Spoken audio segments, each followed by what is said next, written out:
Ambassador Sarah Chen adjusted the collar of her ceremonial uniform as she stood before the towering doors of the Imperial Palace. The crystalline spires of Arcturus Prime stretched endlessly into the violet sky, their surfaces reflecting the light of 3 setting suns. Behind her, Earth's small diplomatic contingent waited in respectful silence, each member chosen for their expertise in interstellar relations. The doors, crafted from materials that seemed to shift between solid and liquid, parted silently. 2 Imperial guards, their ceremonial armor glowing with embedded quantum circuitry, stepped forward to escort the human delegation. Chen took a deep breath, remembering the weeks of preparation, the countless briefings on Imperial protocol, and the hopes of Earth's billions resting on this historic meeting. Ambassador Chen, the taller guard, spoke, his translator converting the complex harmonics of Imperial speech into Earth standard. His eternal radiance awaits. The grand hallway stretched before them, its walls lined with holographic tapestries depicting the Empire's 10,000 years of unified rule. Chen noticed how each image showed other species bowing before Imperial might, a detail that made her straighten her spine ever so slightly. Earth had not joined the Empire as a conquered world, but as a potential ally. This meeting would ensure humanity's place among the stars. The diplomatic party's footsteps echoed off surfaces that absorbed and reflected sound in impossible ways. Chen's scientific background noted how the architecture itself seemed designed to make visitors feel small, insignificant. Yet she walked with measured confidence, her pace carefully chosen to display neither hesitation nor disrespect. The throne room opened before them like a cathedral of light. Crystalline formations grew from floor to ceiling, each one humming with barely perceptible energy. The air itself seemed to shimmer with suspended particles that formed intricate patterns, displaying the Empire's mastery over matter at its most fundamental level. Gathered around the central dais, representatives from 100 species stood in rigidly assigned positions. Shen recognized many from her studies. The silicon-based vexery, the gaseous cloudborn, the hive mind matrices. Each group had found its place within the Empire's grand design. Each had learned to fit the mold created for them. At the room's apex, seated upon the legendary crystalline throne, was the Emperor himself. His form seemed to shift and flow, as if reality itself couldn't quite contain his presence. The briefings had mentioned this effect, a combination of quantum uncertainty fields and photonic manipulation that made the Emperor appear as a living god to his subjects. Chen began the carefully rehearsed approach, her steps matching the precise rhythm they had practiced. One wrong move here could set human-imperial relations back decades. She felt a bead of sweat form at her temple but maintained her diplomatic composure. 3 steps from the throne, she began the traditional greeting. "Your eternal radiance, I bring words of peace from." The Emperor raised a hand, and silence fell so completely it seemed to press against her ears. He leaned forward, his form coalescing into something almost humanoid. Chen felt his gaze upon her, and instinctively, she did what any human would do when addressed by another sentient being. She looked up. She met his eyes. The reaction was immediate. Gasps and cries of horror echoed through the chamber. The Imperial Guard's armor flared bright red, and the Emperor himself seemed to grow larger, his form blazing with internal light. "The humans dare." The Emperor's voice resonated through the chamber, bypassing translation entirely. "They dare to assume equality." Chen's mind raced. Nothing in the briefings, nothing in the protocols had mentioned this. She began to speak, to apologize, but the Emperor's next words froze her in place. "Let all the galaxy witness how the Empire treats those who forget their place." The last thing Ambassador Sarah Chen saw was a flash of light that seemed to contain all the colors in the universe. Her final thoughts were not of fear, but of fierce pride. She had faced the Empire's leader as an equal, as all humans would. Her last words, broadcast across the galaxy, would become legend.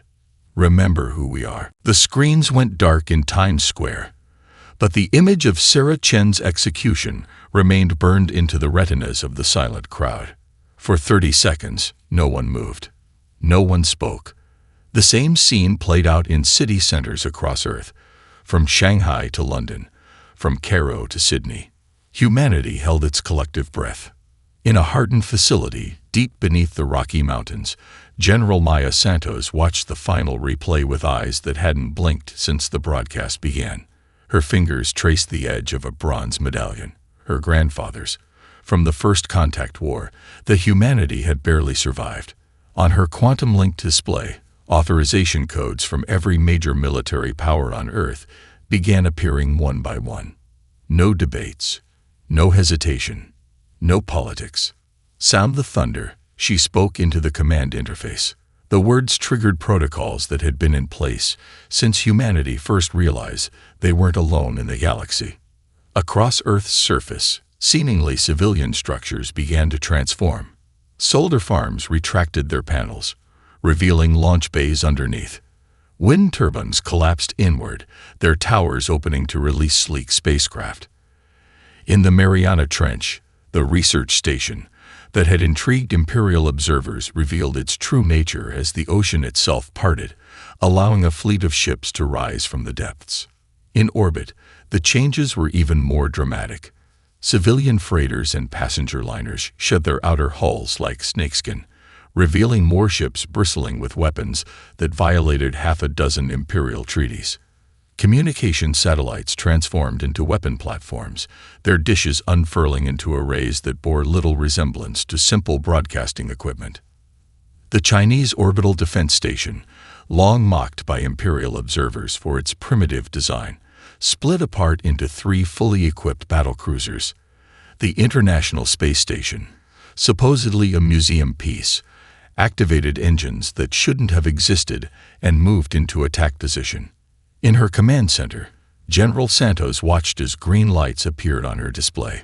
"Status report," she ordered. "Thunder Fleet reports ready." Her AI assistant responded. "All ships have shed their civilian configurations. Weapon systems online. The Martian artifacts are responding to activation codes." Santos nodded. The Empire had always wondered why humans spent so much time exploring their own solar system when the galaxy beckoned. They'd never realized that humanity had found something in those ancient Martian ruins, something that changed everything they thought they knew about space travel. "Begin Phase 2, Santos commanded. "Activate the slipstream corridors." Across the solar system, hidden devices older than human civilization hummed to life. They reached out across space itself, creating passages that no Imperial sensor could detect. The Empire's greatest advantage, their mastery of traditional faster-than-light travel, was about to become meaningless. On her primary screen, Santos watched as Earth's hidden fleet began to move. Vessels disappeared into the slipstream corridors, their trajectories calculated to emerge at precise locations across Imperial space. Each captain carried sealed orders. Each ship operated independently. There would be no central command structure for the Empire to target, no supply lines to disrupt. "Ma'am," her aide interrupted, "we're receiving a transmission from the Imperial Embassy." "Are they offering condolences?" Santos asked, though she already knew the answer. "No, ma'am. They're demanding we acknowledge receipt of their lesson and begin preparation for formal integration into the Empire." Santos allowed herself a small smile. "Send them our response." Across Earth, every Imperial communication device received the same message, a simple video loop of Sarah Chen's last words, followed by total silence. In the coming days, as Imperial diplomats frantically tried to reestablish contact, Earth's ships would already be in position. In the command center, Santos stood before her staff. "The Empire thinks they've taught us a lesson about our place in the galaxy," she declared. "They're right. They just don't understand what that lesson is." She looked at the tactical display, where hundreds of ships were vanishing into the slipstream. "Our place isn't at their feet. Our place is wherever we choose to stand." The Thunder Fleet disappeared into the ancient corridors, leaving behind a solar system that appeared, to Imperial sensors, completely normal. Earth's response to the Empire's lesson was already underway, and it would be taught in a language the Empire had forgotten how to speak, the language of vengeance. Admiral Vexental of the Imperial shipyards at Proxima Centauri stood at his command post, admiring the gleaming fleet before him. 30 capital ships hung in perfect formation, their quantum shields creating rainbow ripples against the starfield. Each vessel represented the pinnacle of Imperial engineering, worth more than the combined economic output of a dozen worlds. His communication officer's concerned voice broke through his contemplation. "Admiral, we're detecting unusual gravitational fluctuations in Sector 7. Deploy scanning drones," Vexental ordered, more from protocol than concern. The shipyard's defenses were legendary. Their sensors could detect ships light years away. Their shields could withstand the fury of a dying sun. Nothing could threaten this installation. The drones launched, their quantum sensors probing the seemingly empty space. They found nothing, but the gravitational anomalies continued to multiply. Vexental felt the first stirring of unease as his tactical display began showing distortions spreading across multiple sectors. Multiple slitstream ruptures detected. The sensor officer's voice cracked with panic. Configuration unknown. Space itself seemed to tear open. Human vessels emerged from wounds in reality, appearing simultaneously at multiple points around the shipyard. They weren't the crude ships Imperial intelligence had reported. These were predators, sleek and dark, their hulls covered in materials that bent light around them. Vexental began barking orders, but the humans moved faster. The first salvo was unlike anything he'd seen in centuries of naval combat. No energy weapons, no plasma torpedoes. Instead, the human ships launched what appeared to be simple metal rods. The quantum shields, calibrated to deflect energy weapons, didn't even register them as threats. The kinetic projectiles, accelerated to near-relativistic speeds, struck with the force of nuclear weapons. The first Imperial dreadnought split in half, its shields useless against an attack that exploited the most basic laws of physics. 2 more capital ships followed, their hulls crumpling under impacts that carried more energy than their engineers had ever thought possible from primitive weapons. "Raise all shields. Launch the defense fleet," Vexental ordered, but the humans had already anticipated this move. More ships emerged from new slipstream ruptures, their positions calculated to box in the Imperial vessels. The shipyard's defensive grid, designed to project power outward, found itself caught in a 3-dimensional crossfire. A human voice cut through all Imperial communications channels, speaking in perfect High Imperial. "Your shields are calibrated for energy weapons. Your tactics are designed for predictable enemies. You built your defenses to withstand the known. We are not what you know." Another wave of kinetic projectiles struck home. Escape pods launched from dying Imperial ships, their crews abandoning vessels that had never known defeat. The quantum shields, the pride of Imperial technology, proved worse than useless. They consumed massive energy while providing no protection against the physical impacts. "Status report," Vexental demanded, even as his command center shuddered from nearby impacts. 15 capital ships destroyed, 8 more heavily damaged. The humans are. The tactical officer paused, puzzled. "They're ignoring our smaller vessels. They're specifically targeting our most powerful ships." Vexental understood too late. This wasn't just an attack. It was a message. The humans were demonstrating that the Empire's greatest strengths meant nothing to them. The battle lasted less than an hour. The shipyard's defenses, which had withstood testing by the Empire's most powerful weapons, fell to kinetic strikes that bypassed their most sophisticated systems.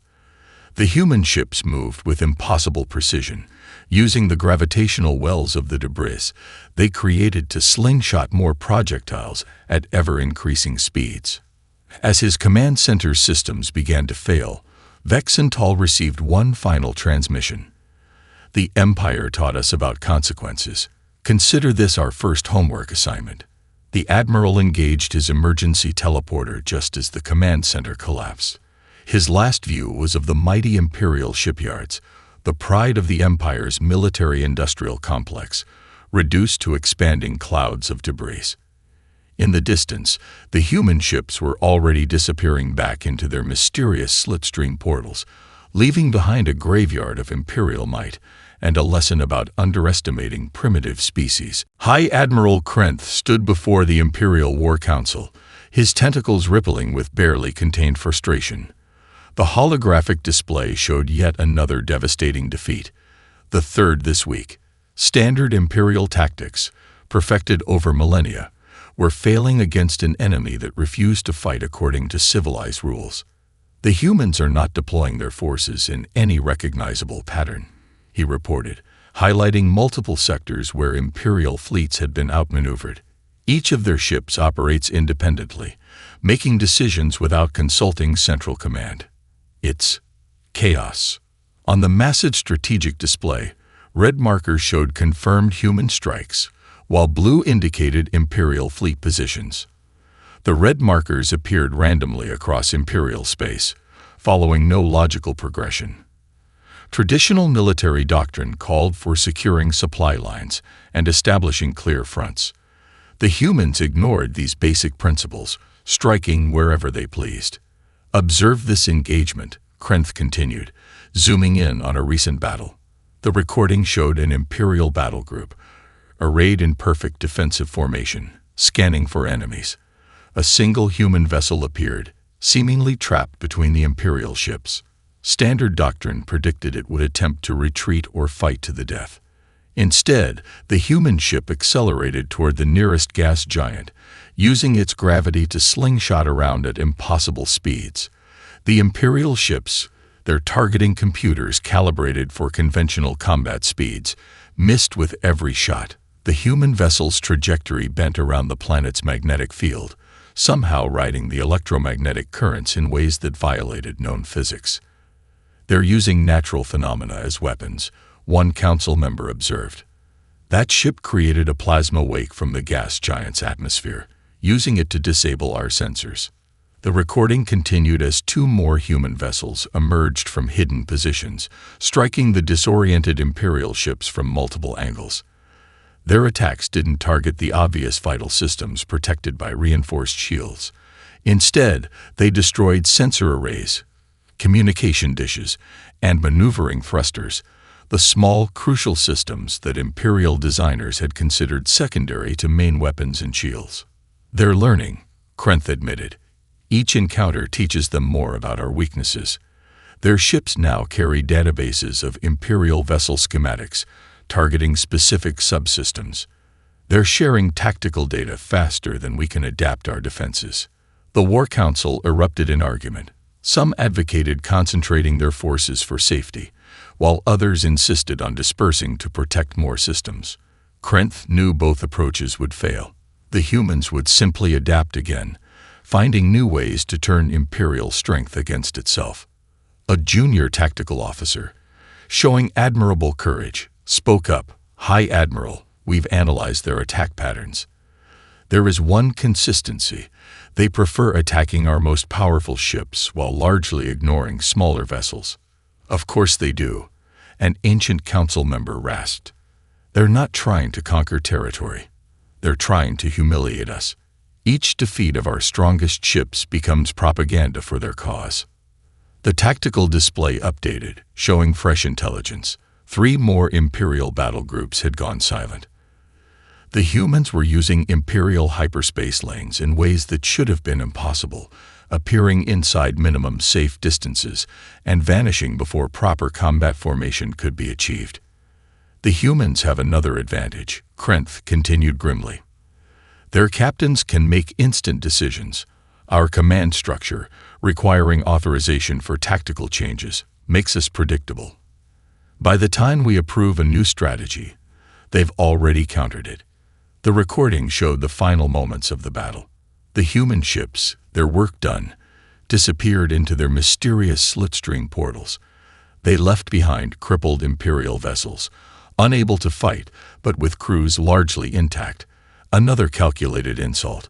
They weren't just defeating the Empire. They were demonstrating that killing Imperial citizens wasn't even worth their time. Krenth faced the council. "We're not fighting a war of conquest. We're fighting an enemy that's dismantling our reputation for invincibility piece by piece. They're showing the galaxy that the mighty Imperial fleet can be outmaneuvered by primitive humans who don't even have the decency to follow proper military protocol. The council chamber fell silent as the implications sank in. Their enemy wasn't trying to destroy the Empire. They were teaching the galaxy to laugh at it. Captain Elena Rodriguez moved silently through the captured Imperial data center, her quantum infiltration suit adapting to match the surroundings. Behind her, a team of Earth's best data analysts worked to crack the facility's security systems.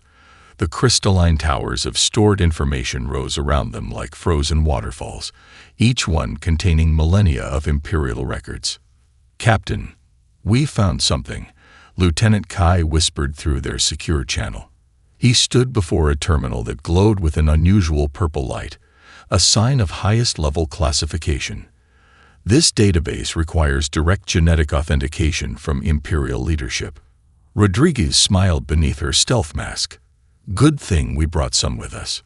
She produced a small vial containing cellular material recovered from the Imperial commander they'd captured last week. The Empire's obsession with genetic purity had become their weakness. They never considered that their DNA security could be defeated by simple biological samples. The terminal accepted the genetic key, and streams of Imperial data began flowing across their screens. Rodriguez watched as their AI translators began decoding the information, converting alien syntax into human-readable format. Something about the file structure seemed odd. These aren't military records, she realized. They're categorizing species, but not by traditional metrics. The classification system didn't focus on technological advancement or military capability. Instead, it measured things like predictability index and innovation potential. Lieutenant Kai's fingers flew across the holographic interface. "Look at this, Captain. Every species is rated on something called the divergence scale. The higher the rating, the more likely they are to." He paused, double-checking the translation. "To develop in ways the Empire can't predict." Rodriguez felt a chill as the pieces began fitting together. "Show me the extinct species list." The display filled with names, civilizations that had vanished over the Empire's long reign. Each one had scored high on the divergence scale. "Cross-reference humanity's rating," she ordered, though she already suspected what they'd find. The data painted a damning picture. Humanity's divergence scale rating was the highest recorded in Imperial history. The Empire didn't execute Ambassador Chen because she broke protocol. They did it because humanity itself represented something they feared more than any military threat. "They're systematic exterminators," Kai breathed, scanning through more records. "Not of all species, just the ones they can't control. Look at the survivors." He highlighted the species that had been successfully integrated into the Empire. All of them showed low divergence scores, indicating predictable development paths and limited innovation potential. Rodriguez accessed another file tree, this one containing internal Imperial communications about Earth. The timestamps showed messages from long before first contact. The Empire had been watching humanity for centuries, growing increasingly concerned about their rapid technological development and, more importantly, their constant adaptation. They fear change, Rodriguez realized.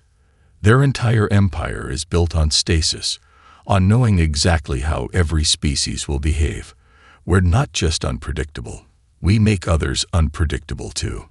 We inspire them to change. A classified briefing from the Imperial High Command spelled it out explicitly. The human, Dr. Samira Patul, stood in the heart of Earth's quantum defense laboratory, surrounded by holographic displays showing Imperial fleet movements. Her team had spent months analyzing the Empire's quantum communication network, looking for the perfect weakness. Not to destroy it. That would be too obvious. They had something far more elegant in mind. "Begin Operation Whisper," she commanded. Around her, rows of quantum computers hummed to life, each one dedicated to inserting microscopic errors into Imperial communications. Not enough to trigger their security systems, just enough to sow chaos. First wave of modifications deployed, her assistant reported. Imperial fleet coordinates being adjusted by 0.13 degrees per light-year of transmission. Through their monitoring systems, they watched as Imperial ships began receiving slightly incorrect positioning data. At close range, the errors were negligible. But space combat took place across vast distances, where tiny discrepancies grew into significant miscalculations. An Imperial dreadnought, attempting to coordinate with its escort ships, fired its main weapons at what its targeting computer insisted was an enemy position. The shots missed their intended targets by thousands of kilometers, and instead struck another Imperial vessel whose navigation systems had been similarly compromised. "They're trying to correct for the errors," one of her technicians noted, watching the Imperial communications spike. "But each correction carries our embedded variations. The more they try to fix it, the more our changes spread through their network."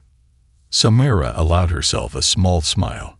The Empire's greatest strength, their perfectly synchronized quantum network, had become a liability. Each ship that tried to compensate for the errors only transmitted more corrupted data to its allies. On the main tactical display, the battle unfolding in the Antares sector demonstrated their strategy's effectiveness. Imperial ships, receiving conflicting information from multiple sources, could no longer trust their own sensors. Their rigid command structure, requiring confirmation for every tactical change, meant they couldn't adapt quickly enough to the growing confusion. Secondary infection spreading through their targeting matrices, another technician reported. Their weapons are now receiving targeting data with accumulated errors from multiple sources. The Imperial fleet's formation began to break down. Ships that thought they were maintaining perfect spacing were actually drifting closer together. Vessels attempting to coordinate defensive screens were leaving gaps in their coverage. And through it all, human ships darted between them, adding to the chaos with precise strikes that looked like friendly fire to confused Imperial sensors. "Message from the Thunder Fleet," her communications officer announced. "They're seeing Imperial ships firing on their own forces in the Carina sector. The Empire's attempting to shut down their quantum network to stop the confusion." Exactly as predicted. Samara nodded. The Empire's ships relied so heavily on their quantum network that forcing them to operate independently was almost as devastating as the friendly fire incidents. Without central coordination, each vessel had to rely on its own sensors that human ECM systems had learned to fool.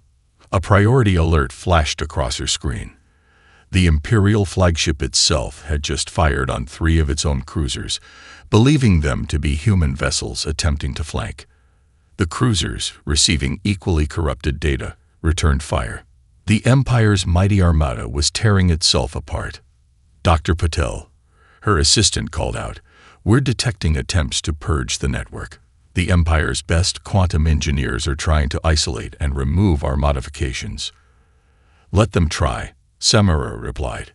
"Every purge attempt will spread our changes further, like trying to filter water with a sieve made of salt." Their corrupted code was designed to replicate itself using the Empire's own error correction protocols. The harder they tried to fix it, the more it would spread. From her command station, she watched as the mighty Imperial fleet descended into chaos. Ships fired at phantom targets or real allies. Coordination broke down as commanders stopped trusting any information they received. The Empire's perfect order, built on absolute control of information, was drowning in a sea of subtle uncertainties. "Send word to all human vessels," she ordered. "Phase 1 is complete. Begin Phase 2. Show them what real chaos looks like." Fleet Commander Kexri watched the tactical display aboard her flagship, the Imperial dreadnought Eternal Dominion, as reports of uprisings flooded in from across the Empire. Her antennae twitched as she processed the information, each new alert confirming what she had secretly suspected for centuries. The Empire's perfect order was built on foundations of fear. Another revolt on Praxis II, her second-in-command reported. "The Crystalline Collective is refusing to process quantum crystals for the fleet. They're citing maintenance issues, but..." He trailed off meaningfully. Kexri understood. Since humanity's revelation about the Empire's systematic elimination of creative species, their subject worlds had found increasingly clever ways to resist. The Crystalline Collective wasn't openly rebelling. They were simply becoming inefficient, unpredictable, human-like. "Show me the human fleet movements," she ordered. The display shifted, showing the latest intelligence. Human vessels continued their hit-and-run tactics, but she noticed something new. They weren't just striking military targets anymore. They were protecting worlds that showed signs of resistance. A transmission from Imperial High Command interrupted her thoughts. "All fleet commanders, suppress any signs of disorder with maximum force. Make examples of the defiant." Kexri's inner eyelids closed slowly as memory surfaced. She remembered her own species' integration into the Empire, generations ago.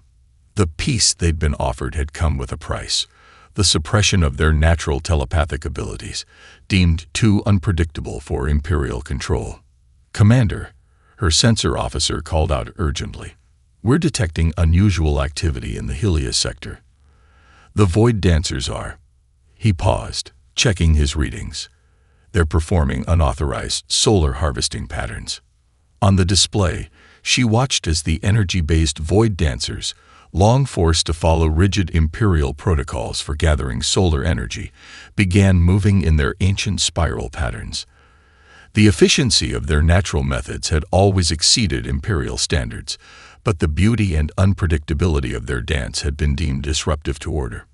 More reports poured in. The silicon-based Meridians were experimenting with new crystalline structures. The atmospheric Windborn were teaching their children the old songs of stellar navigation. Everywhere she looked, species were remembering who they had been before the Empire's optimization. "Your orders, Commander," her second-in-command asked as another demand for suppression came in from High Command. Kexri stood, her full height impressive even for her species. "Plot a course to Earth," she ordered. The bridge fell silent. "Commander," her navigation officer said carefully, "that would be desertion." "No," she corrected, "that would be evolution." She opened a channel to her entire battle group, 30 ships strong. "All vessels, this is Fleet Commander Kexri. The Empire speaks of order, but I have seen true strength in disorder. The humans don't seek to rule us. They remind us who we were meant to be." She felt the shock ripple through her crew, followed by something else: relief. "For 10,000 years, we've surrendered our natural gifts in exchange for Imperial peace. We've forgotten that true peace comes not from suppression of differences, but from celebration of them." The tactical display updated as, one by one, her ships signaled their support. Not all. Some broke formation, fleeing toward Imperial space. She let them go. Freedom, she had learned from studying humanity, must be chosen. "The humans have shown us that adaptation is not a weakness," she continued.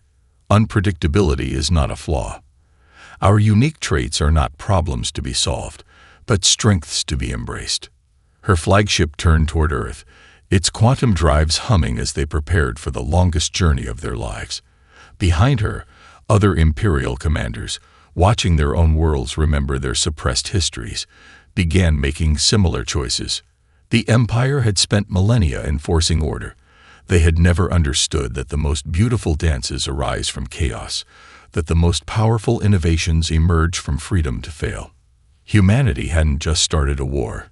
They had sparked an awakening. The Imperial Palace on Arcturus Prime looked different now. Its crystalline spires no longer sparkled with perfect uniformity.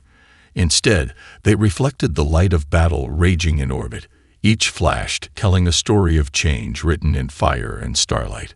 General Maya Santos stood on the bridge of the Earth flagship Thunderchild, watching as the combined fleet moved into position.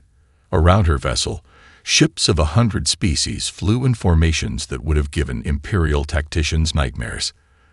The rigid, predictable patterns of Imperial doctrine had been replaced by something new: organized chaos that turned every species' unique abilities into advantages. "Void Dancers moving into position," her tactical officer reported. The energy beings spiraled through space in their ancient patterns, disrupting Imperial sensor grids with their solar-charged dance. Behind them, crystalline ships of the former Imperial Commander Kexri's battle group adapted their quantum shields to create corridors through the palace's defenses. All ships, commence final approach, Santos ordered.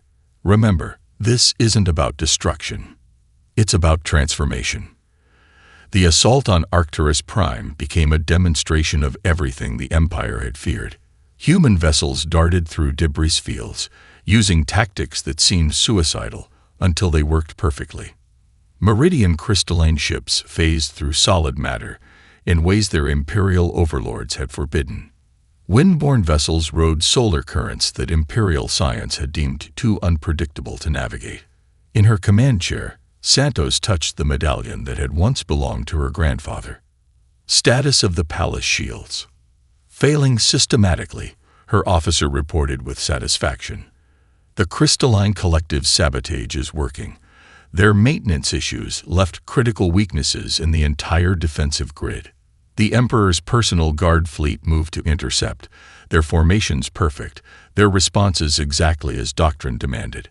They never stood a chance. The combined fleet flowed around their rigid formations like water around rocks, striking from angles that Imperial training said were impossible. My father told me about teaching me to dance, Santos said quietly, watching the battle unfold.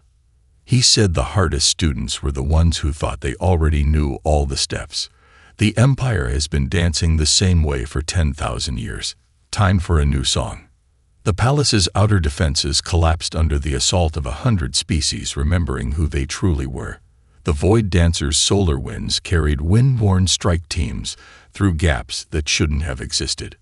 Meridian phasing technology let human strike teams appear inside supposedly secure locations.